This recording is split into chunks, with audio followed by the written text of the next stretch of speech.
Salam sejahtera di dalam kasih Tuhan kita Yesus Kristus. Bapak Ibu Saudara dimanapun kita berada, kita bersyukur kembali atas kebaikan dan kemurahan Tuhan. Kita saat ini boleh kembali lagi beribadah pada hari Minggu tanggal 1 November 2020. Kita berterima kasih kepada Tuhan, kita ada di awal bulan November ini semua karena kebaikan, karena kemurahan yang sudah Tuhan berikan kepada kita semua. Apapun kondisi kita, apapun keadaan kita, marilah kita tetap bersyukur, berterima kasih kepada Tuhan, karena tidak ada hal yang lebih baik yang bisa kita kerjakan dan kita lakukan selain kita mengucap syukur senantiasa. Puji nama Tuhan. Saya berdoa Bapak Ibu Saudara tetap dalam lindungan Tuhan. Kalau ada yang sakit, saya berdoa Bapak Ibu Saudara semua diberikan kesembuhan oleh Tuhan. Ada yang lemah, Tuhan memberikan kepada Bapak Ibu Saudara semua kekuatan baru. Dan kalau ada kita yang berduka, percayalah bahwa penghiburan yang sejati sudah kita terima di dalam Tuhan. Karena Roh Kudus, Roh Allah akan senantiasa memberikan kepada kita semua penghiburan yang sejati itu. Hari ini kita akan kembali lagi belajar firman Tuhan. Namun sebelumnya mari kita tundukkan kepala kita bersatu di dalam doa. Terima kasih buat waktu yang baik yang Tuhan berikan kepada kami. Terima kasih buat anugerah Tuhan yang sudah Tuhan limpahkan kepada setiap kami semua berupa kesehatan, kekuatan, dan pemeliharaan yang boleh kami nikmati. Terima kasih Tuhan memberikan kepada kami semua kesempatan untuk memuji menyembah nama Tuhan. Kiranya pujian penyembahan kami boleh berkenan kepada Tuhan. Dan saat ini kami mau dibentuk lagi dengan kebenaran firman Tuhan. Kami mohon Tuhan berbicara secara pribadi kepada kami melalui Roh Kudus-Mu, supaya kami tidak sekadar menjadi pendengar, tapi kami boleh menjadi pelaku firman-Mu. Sehingga firman Tuhan itu benar-benar bertumbuh dalam kehidupan kami, sehingga dimanapun kami berada, kami boleh menjadi terang Tuhan, kami boleh menjadi saksinya Tuhan, untuk hormat dan kemuliaan bagi nama Tuhan. Terima kasih Tuhan, hamba-Mu terbatas adanya untuk menyampaikan firman-Mu, tapi biarlah Roh Kudus, Roh Allah, yang akan memberikan kemampuan kepada hamba-Mu untuk menyampaikan isi hati-Mu sesuai dengan kehendak-Mu. Di dalam nama Yesus Kristus kami siap mendengarkan firman-Mu. Amin. Bapak Ibu Saudara yang dikasihi Tuhan, renungan firman Tuhan hari ini akan bersama-sama kita ambil di dalam Lukas, ya. Lukas pasal 7 ayat 11 sampai dengan yang ke-17. Lukas pasal 7 ayat yang ke-11 sampai dengan yang ke-17. Jika Bapak Ibu Saudara sudah mendapatkannya, saya akan membacakannya untuk Bapak Ibu Saudara semua. Bapak Ibu Saudara semua boleh menyimak ayat ini dalam perenungan kita hari ini. Lukas pasal 7 ayat 11 sampai dengan yang ke-17, firman Tuhan berbunyi demikian. Kemudian Yesus pergi ke suatu kota yang bernama Nain. Murid-muridnya pergi bersama-sama dengan dia, dan juga orang banyak menyertainya berbondong-bondong. Setelah ia dekat pintu gerbang kota, ada orang mati diusung keluar, anak laki-laki, anak tunggal ibunya yang sudah janda, dan banyak orang dari kota itu menyertai janda itu. Dan ketika Tuhan melihat janda itu, tergeraklah hatinya oleh belas kasihan. Lalu ia berkata kepadanya, "Jangan menangis." Sambil menghampiri usungan itu, ia menyentuhnya, dan sedang para pengusung berhenti, ia berkata, "Hai anak muda, aku berkata kepadamu, bangkitlah." Maka bangunlah orang itu dan duduk dan mulai berkata-kata, dan Yesus menyerahkannya kepada ibunya.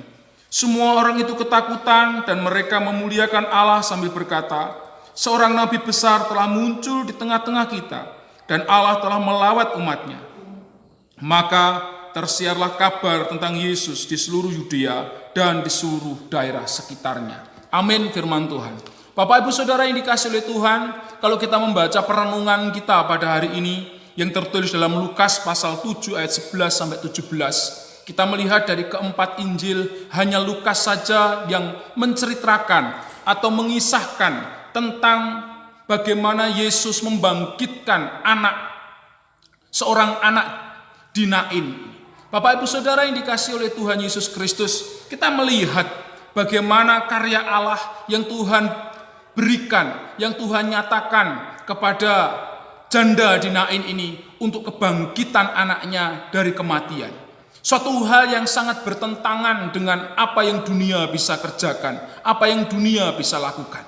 Tetapi menariknya, Tuhan di sini yang adalah kebangkitan dan hidup, mampu memberikan kepada orang yang sudah mati ini kehidupan, sebuah kehidupan yang tidak bisa dunia kerjakan dan tidak bisa dunia lakukan. Kalau kita melihat kondisi keadaan dunia sekarang ini, Bapak Ibu Saudara, di tengah pandemi, di tengah kondisi yang buruk sekalipun, kita percaya jika Tuhan mampu membangkitkan orang mati, Tuhan sangat mampu untuk memulihkan keadaan kita. Tuhan sangat mampu untuk memulihkan ekonomi kita.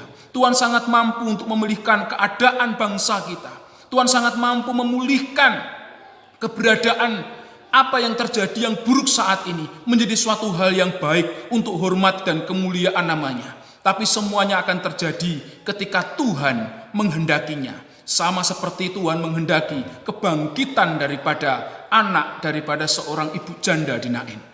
Bapak Ibu Saudara yang dikasih Tuhan, kalau kita melihat apa yang dibaca, apa yang sudah kita baca dalam Lukas pasal 7 ayat 11 sampai 17, kita akan belajar bersama tentang belas kasih Tuhan. Belas kasih Tuhan. Ya, kalau kita melihat belas kasih Tuhan adalah anugerah yang sudah Tuhan berikan kepada semua orang yang dikehendakinya. Tak terkecuali saudara dan saya. Lepas saudara sudah mengenal Tuhan atau belum, Tuhan ketika berkehendak untuk memberikan belas kasihan, Tuhan akan menunjukkan belas kasihan kepada siapapun yang Dia kehendaki. Belas kasihan Tuhan itu bisa berupa mukjizat kepada semua manusia, sekalipun mereka tidak mengenalnya. Kita melihat bersama-sama dari pembacaan kita, janda di Nain, dia tidak memiliki pengenalan kepada Yesus Kristus secara pribadi. Mungkin dia pernah mendengar, tapi dia tidak pernah mau tahu siapa Yesus. Tapi ketika Tuhan berkehendak memberikan mukjizat itu, Tuhan bisa mengadakan itu kepada janda di Nain. Apalagi kalau kita adalah orang yang mengenal kepada Tuhan. Percayalah bahwa mukjizat bisa Tuhan kerjakan di dalam kehidupan kita. Selanjutnya, mukjizat yang kita terima itu tidak menjamin keselamatan kita di kekekalan. Bapak Ibu Saudara, kita melihat bersama-sama dari yang terjadi di Nain ini. Kita melihat bersama-sama bagaimana seorang ibu tadi mendapatkan mukjizat daripada Tuhan. Apa mukjizatnya? Anaknya yang telah mati, Tuhan bangkitkan kembali. Tetapi pada endingnya, mereka kemudian memuliakan Allah. Mereka menyembah Tuhan. Ya, mereka memuji Tuhan, mereka mengenal Tuhan. Ini adalah sebuah pengenalan yang setingkat lebih tinggi. Karena kenapa? Karena banyak orang mengalami mujizat, tetapi mereka tidak mendapatkan keselamatan. Bersyukur kalau saudara dan saya boleh melihat mujizat Tuhan, dan Tuhan juga memberikan mujizat yang luar biasa, yaitu keselamatan di dalam Yesus Kristus Tuhan. Di dalam hal ini, mujizat kesembuhan sangat berbeda dengan mujizat keselamatan yang Tuhan kerjakan. Mujizat orang mati bangkit berbeda dengan keselamatan yang Tuhan berikan. Karena kebangkitan yang ada dalam dunia tidak menjamin sebuah kebangkitan kekal bersama dengan Tuhan. Pemuda yang mati, Yesus bangkitkan. Pada satu saatnya nanti dia akan mati kembali. Tetapi ketika seseorang menerima Yesus Kristus sebagai Tuhan dan Juru Selamat, dia akan tetap hidup sekalipun dia sudah mati. Itu janji firman Tuhan.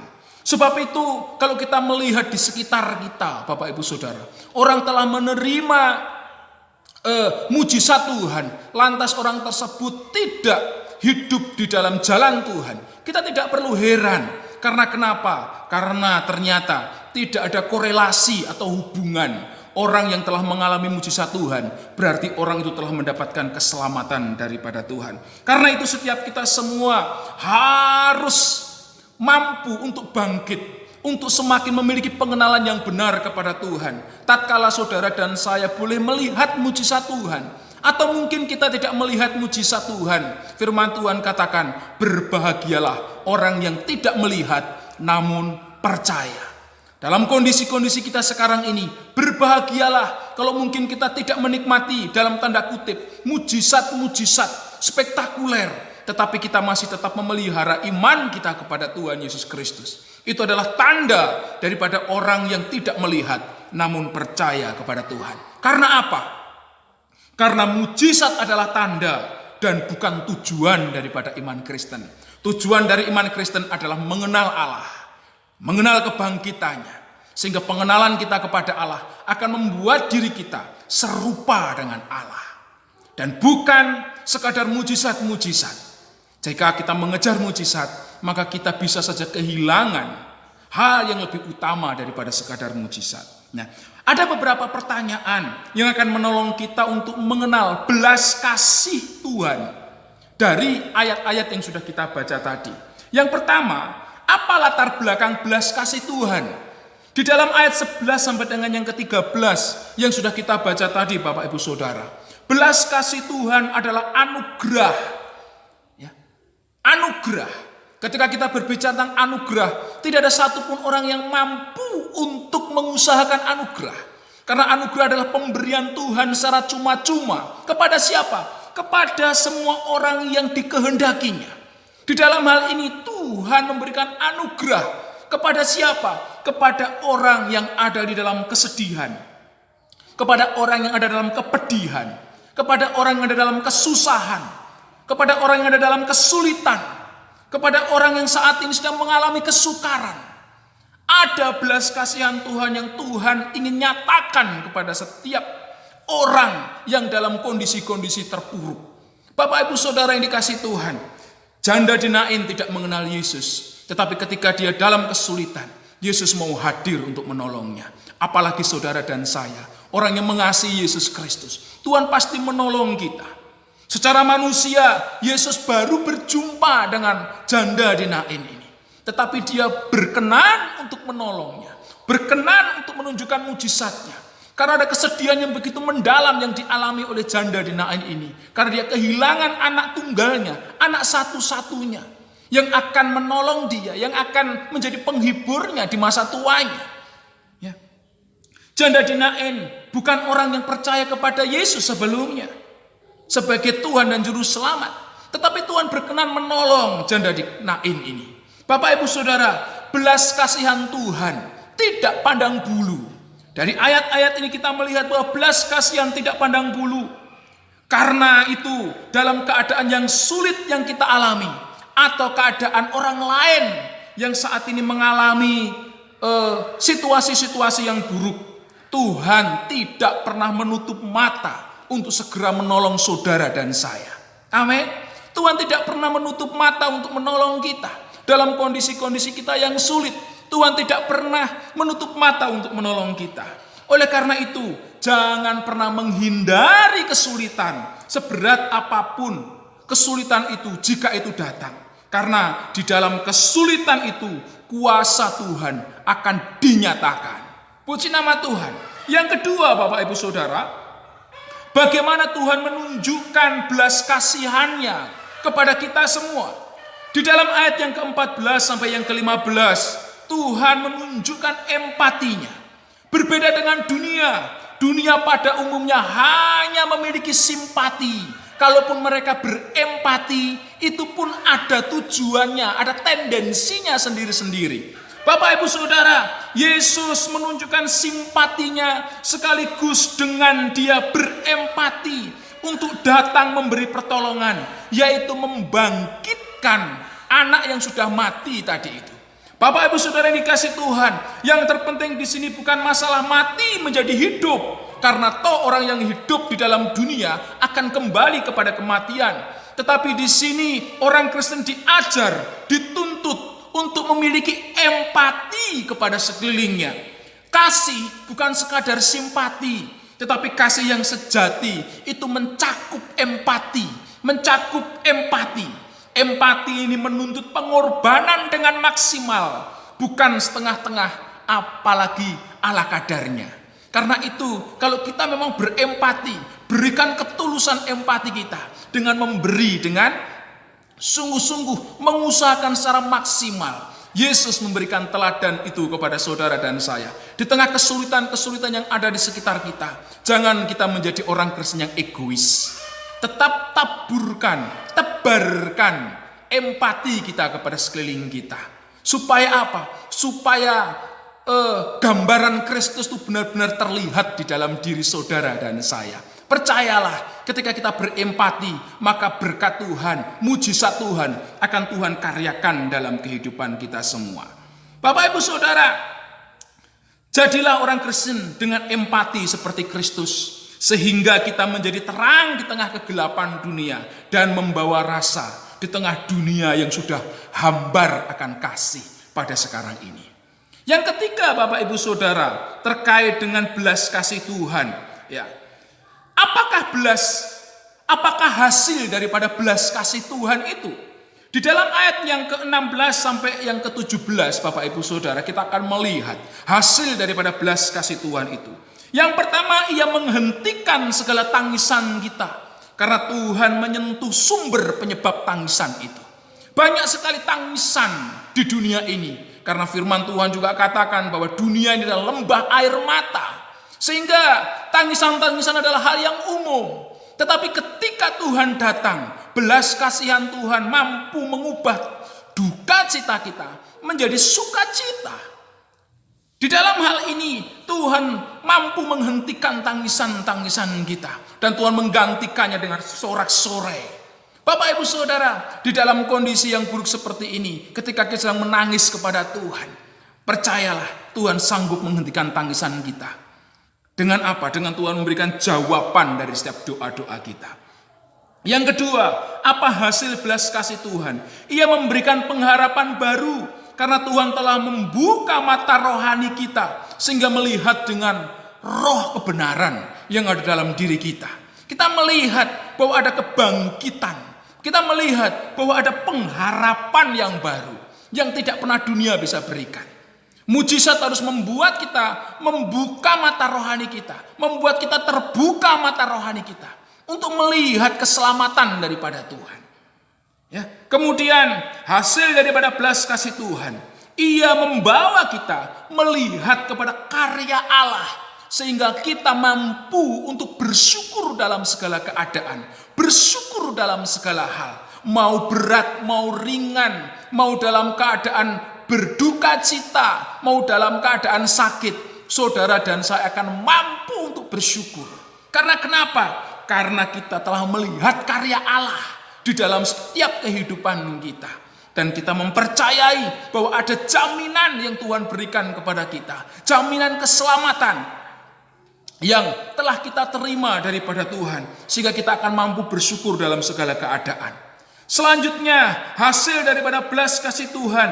Ia memberikan kesadaran kepada kita akan lawatan kehadiran Tuhan. Banyak orang Kristen yang tidak menyadari lawatan Tuhan. Kenapa? Karena dia tidak sadar akan belas kasih Tuhan. Tapi belas kasih Tuhan itu akan berdampak untuk apa? Membawa kepada kita semua kesadaran ya, akan kehadiran Tuhan. Janda di Nain tidak mengenal Yesus.